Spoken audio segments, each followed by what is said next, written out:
आप बताइए कि आपने ITI क्यों किया था? ITI हमने इसलिए किया था कि हमें आगे चल के रेलवे में जॉब पा सके, क्योंकि 2019 में बोला गया था कि आने वाले रेलवे ग्रुप डी में टेक्निकल पोस्टों पे ITI अनिवार्य रहेगा। आप कब ITI किए हैं? 2019 में। 2019 से लेके 21 में। 2019 से 21 के सेशन में आपने ITI और रेलवे अप्रेंटिसशिप कब किए? रेलवे अप्रेंटिस मैंने 2022 से 23 सेशन में किया था। कौन से जोन से? साउथ सेंट्रल रेलवे से। क्यों रेलवे अप्रेंटिसशिप किया? ITI लेवल पे भी तो ग्रुप डी में भर्ती होती थी, तो अप्रेंटिसशिप क्यों किए? अप्रेंटिसशिप करने से हमें रेल का काम पता चल जाता है, टेक्निकल नॉलेज आ जाती है और रेलवे ग्रुप डी में 20% का रिजर्वेशन भी मिलता है। तो ये बताइए कि जब आप रेलवे से अप्रेंटिसशिप कर रहे थे तो सिर्फ अप्रेंटिसशिप ही कर रहे थे या उसमें कि आपको ट्रेनिंग कराया था या काम कराया जाता था? वहाँ पर क्या व्यवहार था सभी का? वैसे जहाँ से मैंने अप्रेंटिस किया है वहाँ पे कुछ सिखाया नहीं जाता है, बस हमें काम ही कराया जाता है। और बहुत जगह ऐसा भी होता है कि कुछ भी काम करवा लिया जाता है, जैसे कि कोच को धुलवाना, सफाई करवाना। हाँ, जहाँ पे हमारी ड्यूटी नहीं होनी चाहिए वहाँ भी डाल देते हैं, नाइट शिफ्ट में भी डाल देते हैं। अंडर गियर ड्यूटी अप्रेंटिस बच्चों की नहीं होनी चाहिए, उसमें भी डाल दिया जाता है। इस वजह से मेरे एक साथी की एक उंगली भी कट गई थी और इस बात को भी रेलवे ने दबा दिया, रेलवे की तरफ से दबा दिया गया और बाद में उसको अप्रेंटिस कंप्लीट करके वहाँ से निकाल दिया गया। तो ऐसा क्यों कराती है रेलवे? जब ट्रेनिंग ही है तो ट्रेनिंग क्यों नहीं कराती है?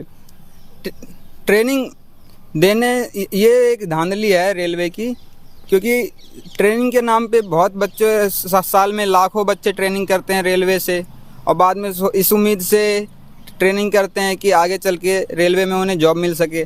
लेकिन जब ग्रुप डी में टेक्निकल पोस्टों पर भी अगर 10th एलिजिबल हो पाएंगे तो ITI और अप्रेंटिस को मौका कैसे मिल पाएगा? तो मान लीजिए ITI हटाए तो रेलवे अप्रेंटिसशिप के लिए तो 20% कोटा है, तो उसमें अप्रेंटिसशिप वालों को क्या नुकसान है जब ITI हटाया गया? तो अप्रेंटिस वालों का भी उसमें नुकसान है, क्योंकि अगर उसमें 10th लागू हो जाती है तो अप्रेंटिस छात्र अपने 20% में ही सीमित रह जाएंगे और उनकी भी संख्या बहुत कम हो गई है। अभी तक भारत में लगभग 3.5 लाख 4 लाख बच्चों ने अप्रेंटिस कर रखी है और ऐसे में मात्र 5000 सीटों पे अप्रेंटिस को ही मौका मिल पाएगा। तो और ITI रहता है तो फिर ये भी आप हॉरिजॉन्टल रिजर्वेशन में आगे चले जाते हैं, लेकिन अब तो 10th वाले ही का कट ऑफ इतना हाई चला जाएगा। अभी तो 10th वालों का ही कट ऑफ इतना जाएगा कि अप्रेंटिस अपने कोटे से बाहर जाना ही मुश्किल हो जाएगा उनके लिए। हाँ, तो ये देखिए तो रेलवे अप्रेंटिसशिप के लिए वैकेंसी बढ़ाना एक मुद्दा हो सकता है कि वैकेंसी बढ़ता है तो रेलवे अप्रेंटिसशिप को ज़्यादा मौका मिलेगा। वैकेंसी बढ़ने से रेलवे अप्रेंटिस को हाँ थोड़ा रिलीफ मिलेगा। और जहाँ तक बात है अप्रेंटिस के कोटा को बढ़ाना भी चाहिए, क्योंकि 20% कोटा एक जोन में मात्र 100-150 बच्चे को ही मौका मिल पाता है, जबकि हर जोन में कम से कम 50,000 बच्चों ने अप्रेंटिस कर रखी है। तो और क्या करना चाहिए रेलवे? अभी फ़िलहाल जो स्थिति है, क्या बच्चों को रेलवे अप्रेंटिसशिप करना चाहिए कि नहीं करना चाहिए? रेलवे अप्रेंटिस अभी छात्रों को करना चाहिए और साथ में पढ़ना भी चाहिए, क्योंकि रेलवे के आए दिन नीतियाँ बदलते रहती है, जिस वजह से अप्रेंटिस करें या ITI करें हमें उसका फ़ायदा नहीं मिल पाता है। क्योंकि हमने ITI करने की वजह से अपना ग्रेजुएशन नहीं कर पाए और कोई अच्छी सी पढ़ाई नहीं कर पाए, क्योंकि ITI में भी पढ़ाई नहीं हो पाती है, 2 साल बस काम ही होता है। इस वजह से हम ज़्यादा अच्छे से पढ़ भी नहीं पाते हैं। और ऐसे में अगर 10th भी एलिजिबल हो जाए तो एक बच्चा अगर किसी ने BA कर रखा है, BBA कर रखा है, BTech कर रखा है, 10th उसने भी कर रखी है और ITI वाले ने सिर्फ 10th और ITI कर रखी है। बहुत बच्चे करते हैं ओपन से अपनी ग्रेजुएशन, लेकिन उससे क्या सीखते हैं? वो कुछ नहीं सीख पाते हैं। इस वजह से जब वैकेंसी आती है तो इनकी कट ऑफ भी हाई चली जाती है और ITI छात्रों को पूरे वैकेंसी में 10% सीट पे भी फाइट करके जॉब ले पाना बहुत मुश्किल हो जाता है। तो वही है कि अभी अप्रेंटिसशिप छात्रों के लिए भी काफ़ी दिक्कत, लेकिन अभी ITI हटता है तो कहीं ना कहीं रेलवे अप्रेंटिसशिप को एक मौका है अभी मिल रहा है कि 20% कोटा तो है हमारे लिए, और हम अप्रेंटिसशिप भी नहीं करेंगे तो ITI करने से कोई फ़ायदा नहीं रह जाएगा। ITI कर ली है तो हमारे ख्याल से अप्रेंटिसशिप 1 साल का और समय देकर कर लेना चाहिए, ऐसे कि नहीं? ऐसा कुछ बात आपकी सही है, लेकिन ऐसे भविष्य बर्बाद हो रहा है अप्रेंटिस छात्रों का, क्योंकि वो ITI करते हैं उसके बाद अप्रेंटिस करते हैं इस उम्मीद में कि ग्रुप डी में उनको मौका मिलेगा, जॉब ले पाएंगे। लेकिन इसमें भी सभी बच्चों का नहीं हो पाता है ना, मात्र 1% 2% का ही हो पाता है। हाँ, आप देखेंगे कि पिछले बार भी ग्रुप डी में CCA वालों के मात्र 30 मार्क्स पे जॉब हुई। 30 नंबर लाने पे जॉब हुआ। लेकिन इस वजह से ये भी दिक्कत है कि ITI कैंडिडेट इतना मार्क्स नहीं स्कोर कर पाता, क्योंकि अगर इसमें 10th एलिजिबल हो जाता है तो इसमें ये BTech के बच्चे होते हैं, BBA के होते हैं, इस वजह से ना बहुत हाई लेवल के SSC के बच्चे भी होते हैं, जिस वजह से इनका कंपटीशन बढ़ जाता है, जॉब नहीं ले पाते हैं। और टेक्निकल, मेरा मानना है कि टेक्निकल डिपार्टमेंट में ITI को कंपलसरी रखना चाहिए। मेरा अपना देखा हुआ है, क्योंकि जो नॉन टेक्निकल स्टाफ होते हैं उनको काम से कोई मतलब नहीं होते, अनरिस्पॉन्सिबल होते हैं। क्योंकि मेरा खुद का सीनियर ऐसा था जिसको एक पाइप को L टाइप में कैसे काटते हैं ये नहीं आता था, जिस वजह से उनको एक एल्बो अलग से परचेस करके लगाना पड़ता था। इस वजह से रेलवे का भी नुकसान होता है। हाँ, और जब इनकी कहीं अच्छी जगह जॉब हो जाती है, कुछ हो जाती है, तो ये रेलवे को छोड़ देते हैं, जिस वजह से फिर रेलवे का काम फिर बीच में अटक जाता है। टेक्निकल डिपार्टमेंट में टेक्निकल को मौका देना चाहिए। सवाल है कि अगर आपने रेलवे में काम किया है, आपको सारे चीज़ों की जानकारी है, ग्रुप डी में क्या काम होता है ये भी आपने देखा होगा। देखा है। तो आपसे सीधा सवाल है कि मान लीजिए 2 बच्चा सेलेक्ट होता है, एक 10वीं वाला बच्चा है और एक ITI का बच्चा है, हाँ। या अप्रेंटिस वाले बच्चा है जो सिलेक्ट हुआ रेलवे ग्रुप डी के लिए, तो दोनों में क्या डिफरेंस है, कौन बेहतर काम करता है, वहाँ पर किस तरह के कामें होती है? दोनों में ज़मीन आसमान का डिफरेंस है। जो नॉन टेक्निकल बच्चा है, 10th वाला बच्चा है, उनको बहुत सारे टेक्निकल काम नहीं आते हैं, उनको बहुत सारे टूल्स वगैरह के नाम भी नहीं पता होते हैं, जिस वजह से जब हमारा सीनियर टेक्नीशियन हमसे कोई टूल्स मंगाता है तो नॉन टेक्निकल वाले बच्चे, 10th वाले बच्चों को बहुत प्रॉब्लम होती है। ग्रुप डी का मेनली काम होता है असिस्टेंट का काम, जो सीनियर टेक्नीशियन है इनका असिस्टेंट करना। एक मिनट, जो सीनियर टेक्नीशियन होते हैं वो ITI होंगे, डिप्लोमा होंगे, या कुछ टेक्निकल ही कोई क्वालिफिकेशन वाले होते हैं ना? हाँ, जो सीनियर टेक्नीशियन होते हैं सारे ITI वाले होते हैं।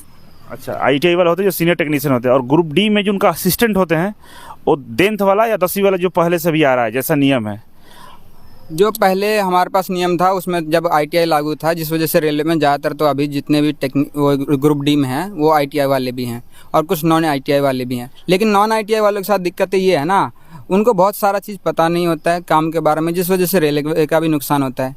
क्योंकि मेरा अपना सीनियर नॉन टेक्निकल से था, वो प्रमोशन के थ्रू टेक्नीशियन बना था, और जबकि उन्होंने 10 साल अपना रेलवे में दे चुके थे, फिर भी उनको बहुत सारे काम नहीं आते थे। सपोज एक पाइप है जो हम साइड फिलिंग के लिए रेलवे में पानी भरते हैं, हाँ, अगर वो टूट जाता है तो एक टेक्निकल वाले बच्चों को पता है कि उसको हम अगर 45 डिग्री पे कट करते हैं तो वो 90 डिग्री पे ज्वाइंट हो जाता है, जिस वजह से हमें एक एक्स्ट्रा एल्बो लगाने की ज़रूरत नहीं है, जिसकी कॉस्ट 300-400 रुपये पड़ती है रेलवे को।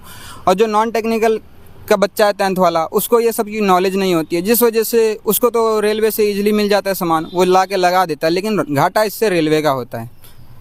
तो हर तरीके से जो टेक्निकल वाला डिपार्टमेंट है ना, वहाँ पे ITI वाले ही बच्चे सूटेबल है, या अप्रेंटिसशिप करके आए चाहे डायरेक्ट ITI के, यही लोग वहाँ पर जाएंगे तो बेहतर तरीके से काम हो सकता है। एक बात और कहना चाहूँगा सर, जैसे जो अगर नॉन टेक्निकल को मौका मिलता है, हमें उससे कोई दिक्कत नहीं है, बहुत सीटें हैं उनके लिए।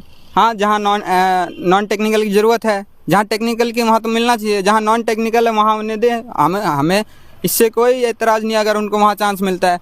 और अगर नॉन टेक्निकल पे इनको मिलता है तो इससे ना रेलवे को आगे चल के प्रॉब्लम होती है। जब इनका प्रमोशन होता है, किसी बच्चे ने 10वीं कर रखी है, जब उसको ग्रुप डी से उसको प्रमोशन मिले टेक्नीशियन ग्रेड 3 के लिए, तो वहाँ के लिए क्वालिफिकेशन चाहिए होती है ITI। इन्होंने कर नहीं रखी है, इनका प्रमोशन भी हो जाता है लेकिन काम इनको फिर भी नहीं आता है। हाँ, ये भी बहुत गंभीर समस्या है कि ये बोलना चाह रहा है कि मान लीजिए ग्रुप डी से जब प्रमोशन होता है, टेक्नीशियन में प्रमोशन होता है, अब वहाँ टेक्नीशियन जो पद है वो ITI बच्चे वहाँ पर कंपलसरी ITI होना चाहिए, टेक्निकल होना चाहिए, जबकि ये 10वीं वाले बच्चे प्रमोट करके टेक्नीशियन बन जाते हैं। और अब देखा जाए तो थियोरेटिकली नॉलेज है भी नहीं इनको, ना प्रैक्टिकली नॉलेज है, और टेक्नीशियन बन गए तो उससे बहुत ज़्यादा परेशानी होती होगी। हाँ, बहुत सारी होती है, बहुत सारे डिपार्टमेंट हैं, मैंने ऐसे भी देखे हैं जिन्होंने मेरे ऐसे भी सीनियर है जो MCM तक भी बन गए हैं, और उनको सही में अगर आपको विश्वास नहीं है तो आप जो अप्रेंटिस कर रखे हैं आप इनसे ये चीज़ पूछिए। उन्होंने ऐसे बहुत सारे स्टाफ देखे हैं जिन्होंने बस प्रमोशन ले लिया है, नॉन टेक्निकल के हैं, लेकिन उन्हें काम अभी तक कुछ नहीं आता है।